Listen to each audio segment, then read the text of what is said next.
কি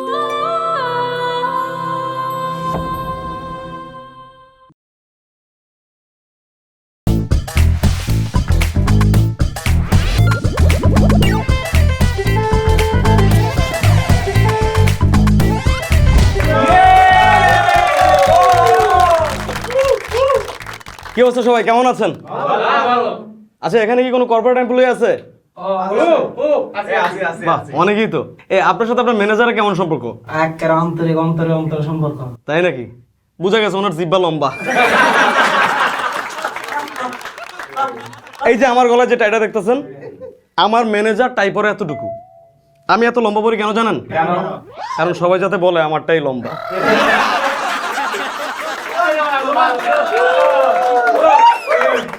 আমাদের কর্পোরেট অফিসগুলোতে যে সকল এইচআররা থাকে, এগো মধ্যে আর বাস কন্ডাক্টরের মধ্যে মিল কোথায় জানেন?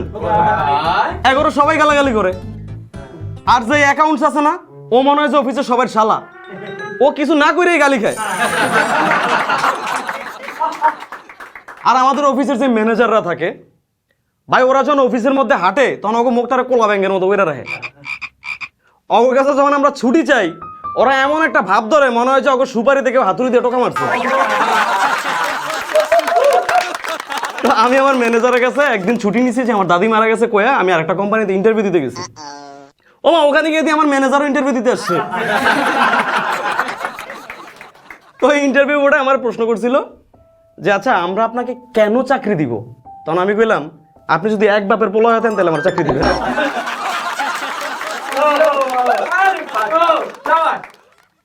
আমাদের অফিসের বেশিরভাগ চেয়ারম্যান পদে যারা থাকে বা এমডি পদে যারা থাকে, এরা হয় কি ছেলে এমপ্লয়ীদের প্রতি প্রচুর পরিমাণে স্ট্রেট থাকে, আর মেয়ে এমপ্লয়ীদের প্রতি স্ট্রেট ফরওয়ার্ড। কিছুদিন আগে আমার এক মেয়ে কলিগ অফিসে 2 মিনিট লেট করে ঢুকছে। ঢোকার লগে লগে ওরা মনে করেন যে রাগারাগি শুরু, বস রাগারাগি করে ওরা একদিনের স্যালারি কেটে দিছে। কারণ আমার ওই মেয়ে কলিগ খুবই কষ্ট পাইছে। কষ্ট পাই ও কি করছে, একটা চিরকুটের মধ্যে একটা চিঠি লিখছে, বস আজকে আমি খুব কষ্ট পাইছি, বাট আমি তো আপনাকে ভালোবাসি, এটা আপনি জানেন। বস আই লাভ ইউ, আমি আপনাকে সারা জীবন ভালোবেসে যাবো। এই চিরকুট লেখা বসের টিফিন বক্সের মধ্যে দিয়ে দিছে। পরদিন বস অফিসে 2 ঘন্টা লেট করে আসছে।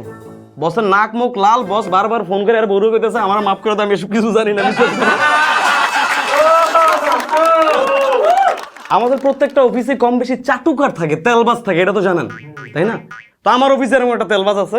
ও হচ্ছে যে আমার অফিসে সিইও রে প্রচুর পরিমাণ তেল মারতো, আর সিইও ওরে কাজে কাটাইতো। সিইও ওরে কি করতো, ওর দিয়ে ঘর মোছাইতো, সিইওর জামা কাপড় ধোয়াইতো, সিইওর বউর রান্নার কাছে বলতে কেউ সাহায্য করতো, বাজারও করে তোরে দিয়ে। তো কিছুদিন আগে সিইও স্যারের বাচ্চা হইছে, বাচ্চা হওয়ার সাথে সাথে বস ওরে টার্মিনেট করে দিছে। পরে জানতে পারলাম যে ওই বাচ্চার চেহারা ওর মতো হয়েছে।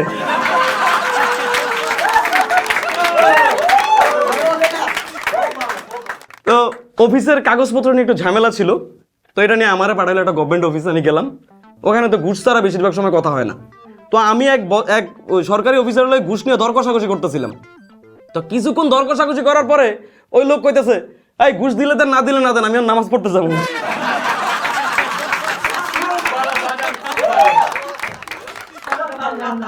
আর আমরা যারা বেসরকারি কোম্পানিগুলোতে চাকরি করি, আমাকে অফিসে লাঞ্চ টাইম থাকে 1 ঘন্টা, কিন্তু ওদের কোনো লাঞ্চ টাইম নাই ভাই।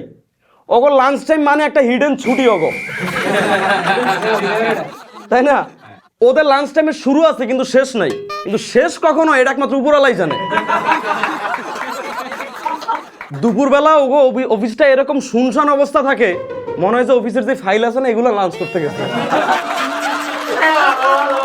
তো আমার বসের আবার একটু প্রবলেম আছে, মেয়ে দেখলে বসের মাথা ঠিক থাকে না।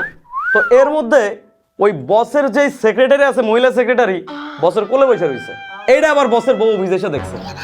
দেখার লগে তো বসের বউ মাথা মোথা গরম, রাইগা মাইগা অবস্থা টাইট। তখন বস দিশা না পায় কইতেছে যে আসলে অফিসে মাত্র একটা চেয়ারই আছে।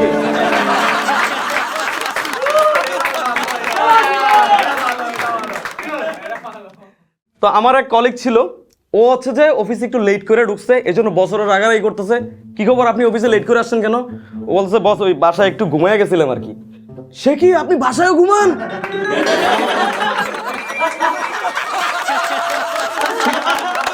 এখন এখন এই কলিগরে নিয়ে অফিসে যত কর্মচারী আছে সবাই বিরক্ত, ওই অফিসে এলে ঘুমায় আর কেউ ঘুমাইতে না। তো সব কর্মচারীরা মিলে বসের কাছে গেছে বিচার দিতে যে বস এ সারাদিন অফিসে বসে ঘুমায়। আর একটু মানে ইনফর্ম দিয়ে নেই, অফিসটা ছিল হচ্ছে ইন্স্যুরেন্সের অফিস। তখন বস কইতেছে, কয় ঠিক আছে একটা কাজ করেন, ওরা ঘুমাইতে দেন শান্তি মতো, ওর সামনে একটা স্টিকার লেখেন, স্টিকার রাখেন, স্টিকারের মধ্যে লিখে দিবেন আপনি যদি আমাদের পলিসিটা গ্রহণ করেন তাহলে এইভাবে শান্তিতে ঘুমাইতে পারবেন।